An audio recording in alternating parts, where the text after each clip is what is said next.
Question for people in other countries. Do you want to visit us anymore? Hey, American here. So, born in LA, lived in New York, but I haven't lived in the US for about 15 years. I've lived in Shanghai, Seoul, and now I'm currently in Melbourne, Australia. Now, to answer your question, let's get rid of the obvious stuff like gun violence and lack of affordable health care and politicians on both sides that really don't care about the people they're supposed to serve. So these are my 3 reasons why I would not visit, let alone move back to the United States. Number 1, Americans are so myopic and in their own little bubble that it's hard to have a cosmopolitan conversation with most of them. And if I was to talk about America not being the center of the world, it would blow their minds and probably cause a fight. Number 2, the food. Every time I go back, I feel so bloated and gassy and sick. And that's because the food there is so processed and full of sugar and just terrible for you. Many countries around the world won't even allow American food to be imported because it is so bad. So why am I going to waste my time and my health dining out at a California pizza kitchen? And number 3, it's also vanilla, boring, and the same. With the exception of like San Francisco, New Orleans, and New York, it's pretty much any town USA. It's the same strip malls, the same fast food joints, and the same suburban households spread out as far as the eye can see. There's plenty of more interesting places around the world that I'd much rather visit that are more cosmopolitan, have better food, and I'm not going to get shot.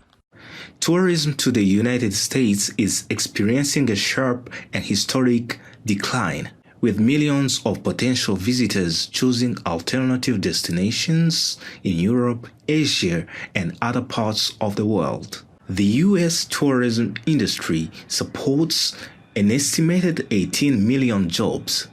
With fewer visitors, cities that depend on tourism revenue, such as Las Vegas, Miami, New York, and Orlando, are seeing empty hotel rooms, struggling restaurants, and local businesses closing their doors. Billions of dollars in tourism spending are vanishing from the economy. One factor often cited is that the U.S. has become less appealing to visitors in recent years. Policies that made travel more difficult, combined with international perceptions of the U.S. as less welcoming, have contributed to the shift. When you travel outside the United States, you learn that the cost of living is cheaper. You can live way less than what you lived on in the United States. The food, it's much better. They're not sprayed with all of these pesticides and GMO products, right? Oftentimes, when you go outside the United States and stay for at least a month, your health is going to change. The air is different. You know, they judge us really hard in the United States as it relates to our credit. When you move outside of the United States, people don't care about what your credit looks like. And you can go and apply for an apartment in the United States and get denied for a home loan, for a car loan, based off of your credit.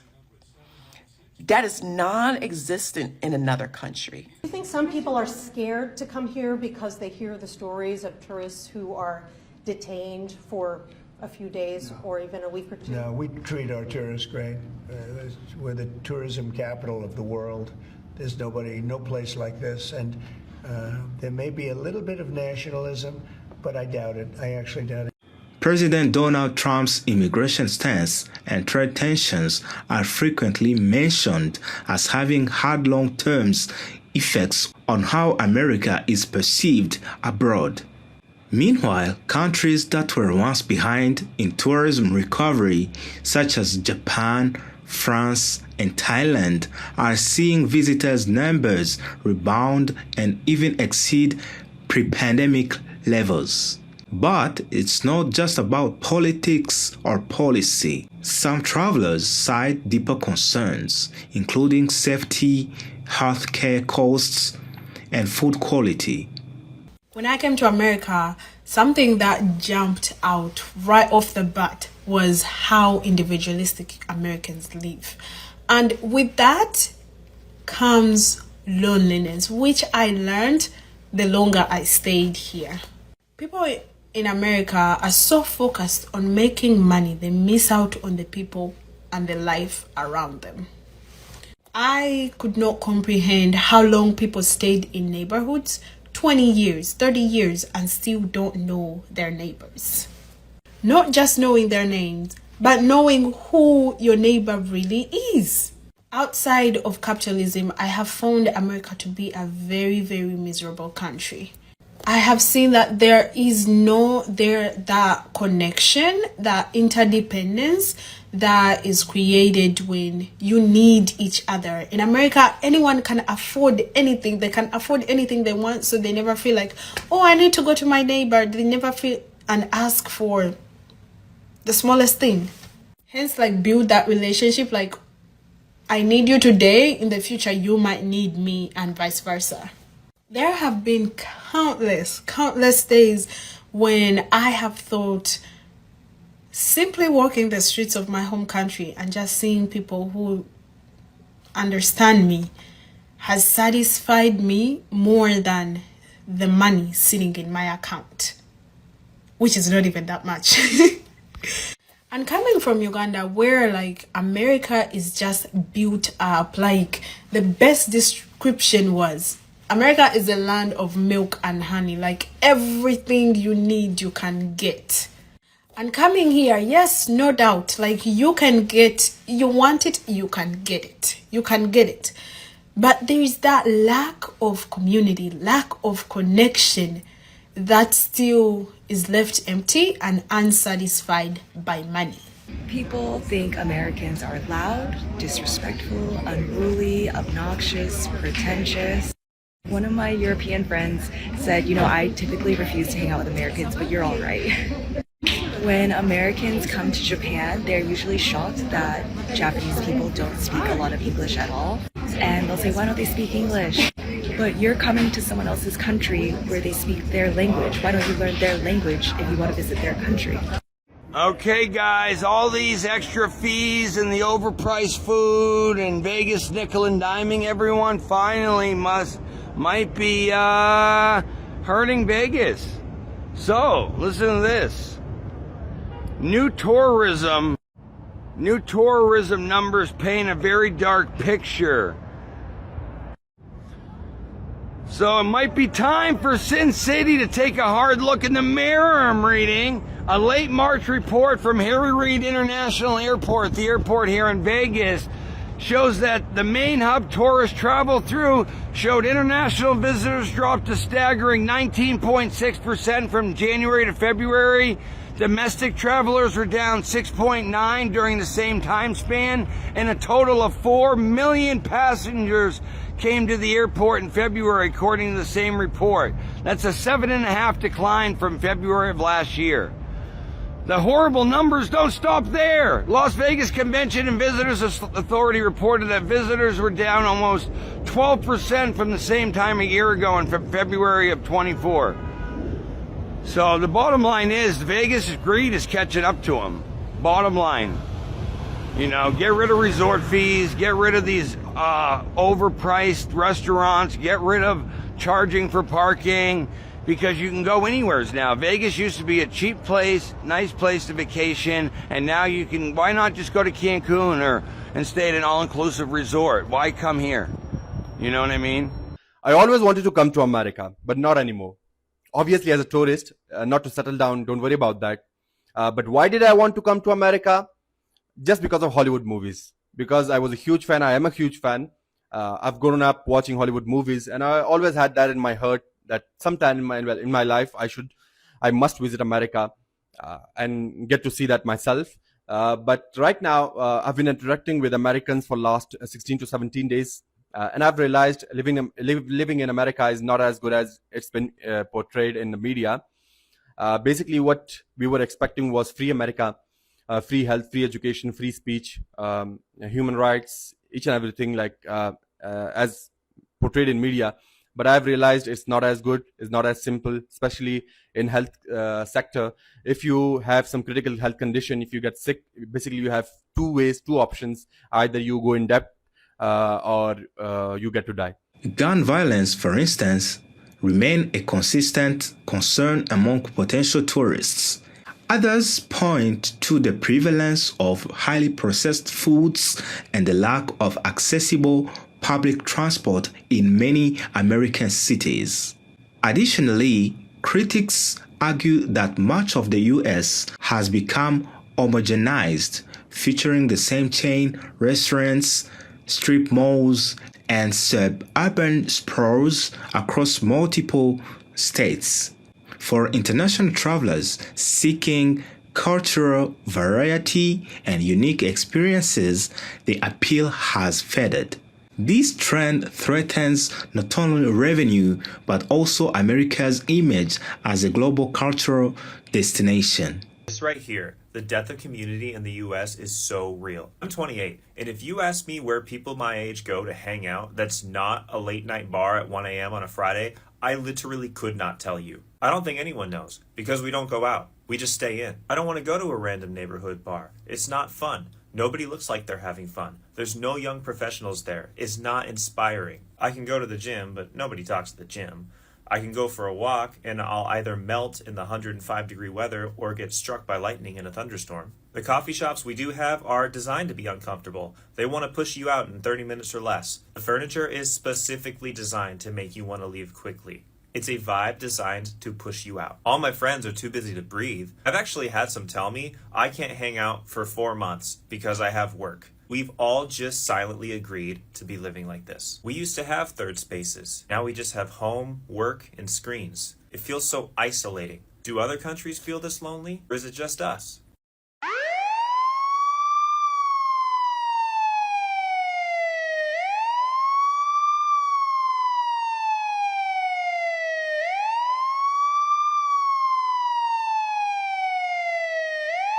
So there's been a drop of nearly 80% of persons traveling from Southeast Asia to the United States. Mostly travelers from Southeast Asia to the States would be Vietnam or the Philippines.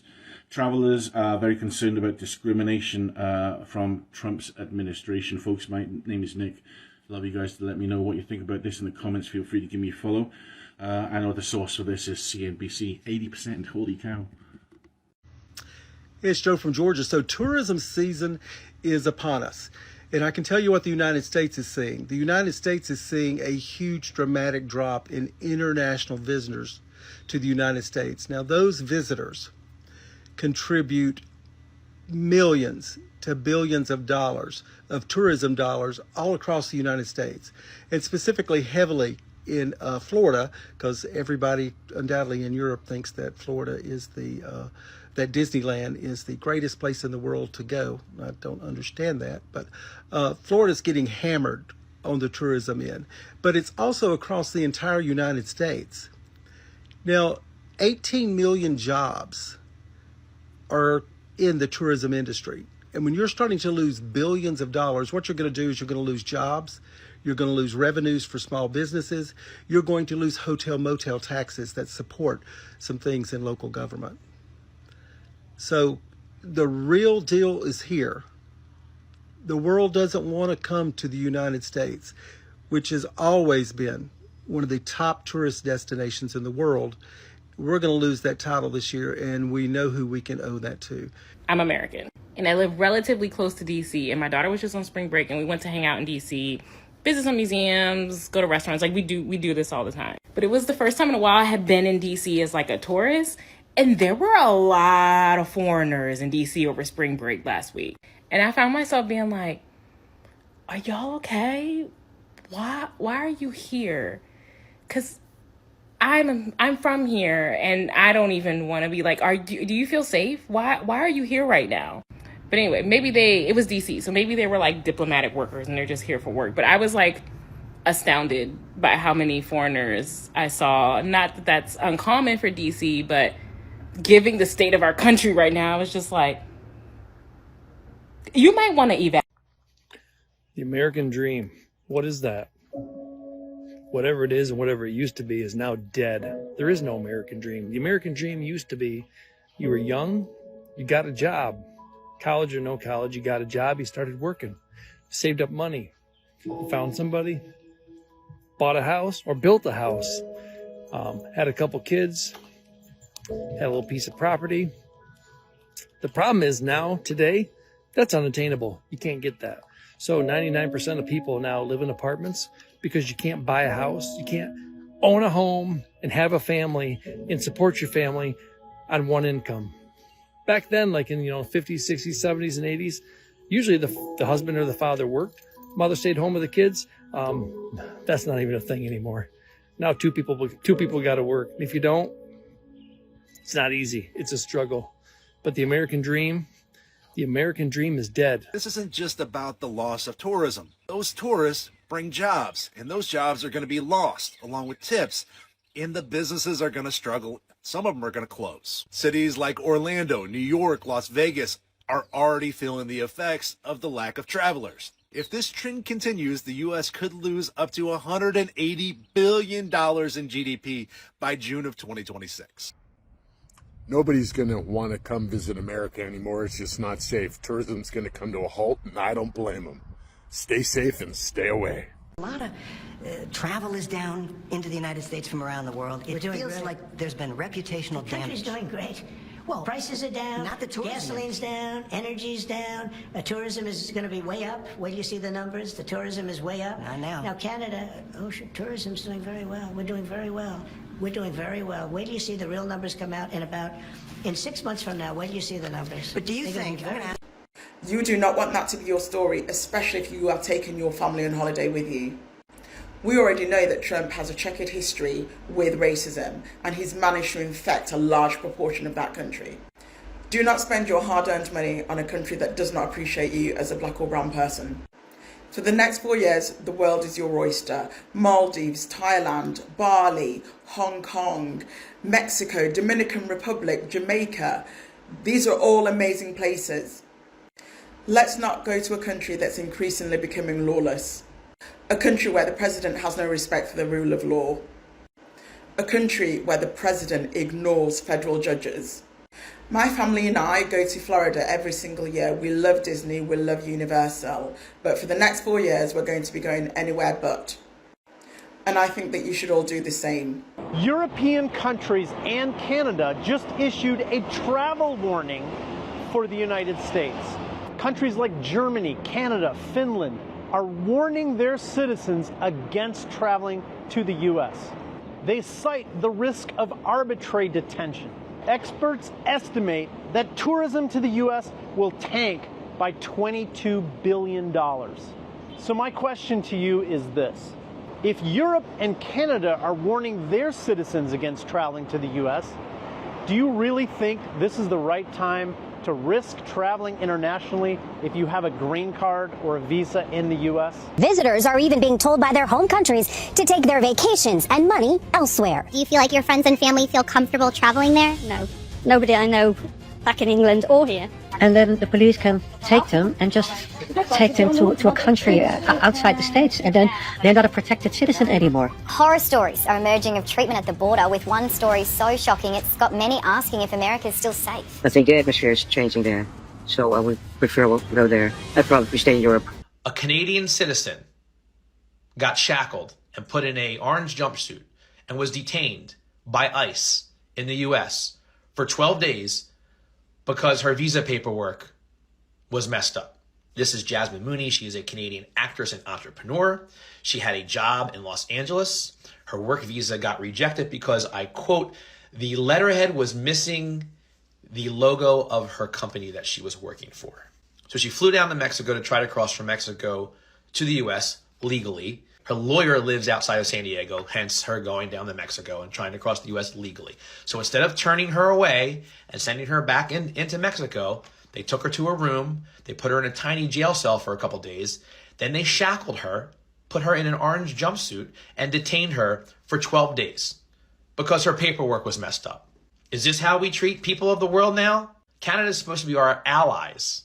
So they're saying that America is the most hated country in the world, and they issue yet another travel warning. So you know what this means. When you're traveling to different countries, different places, these people are looking at you like you're food. This is definitely a warning to all the travelers.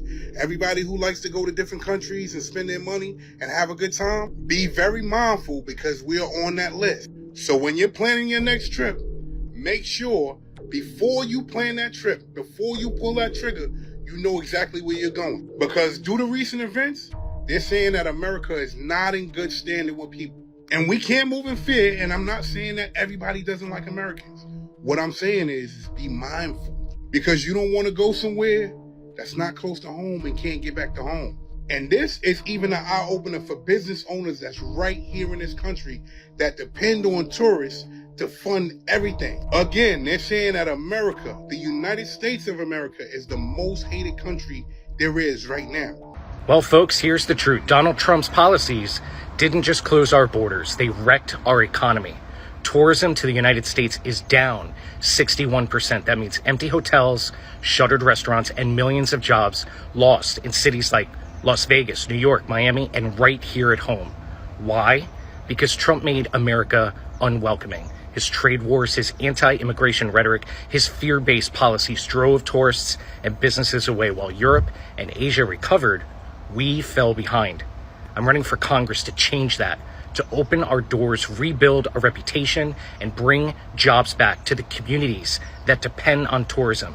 We're going to replace fear with opportunity and isolation with leadership. America should be a place the world wants to visit, not avoid. I just heard about 2 German young men who flew in to Honolulu Airport who were detained by ICE. They were questioned for hours. They were strip searched, naked, strip searched. They were placed in green jumpsuits and they were put in a holding cell with criminals. Don't come here. It's not safe. It's not safe for me. I'm born and raised here. It's not safe for me. It's definitely not safe for you. Please, please, please, please. Don't come here right now. Don't come here right now. A year ago, May, I looked and I was averaging 20 people on this tour. And today we had 6. We had 6. For decades, the US was among the top places people dreamed of visiting. Now, many are asking, is it still worth it? With the loss of billions in tourism, spending and growing disinterest from international audiences, the US may soon lose its place as a top global destination unless there is a shift in policy, perception, and experience. The world is changing, and America may no longer be at the top of travelers' lists.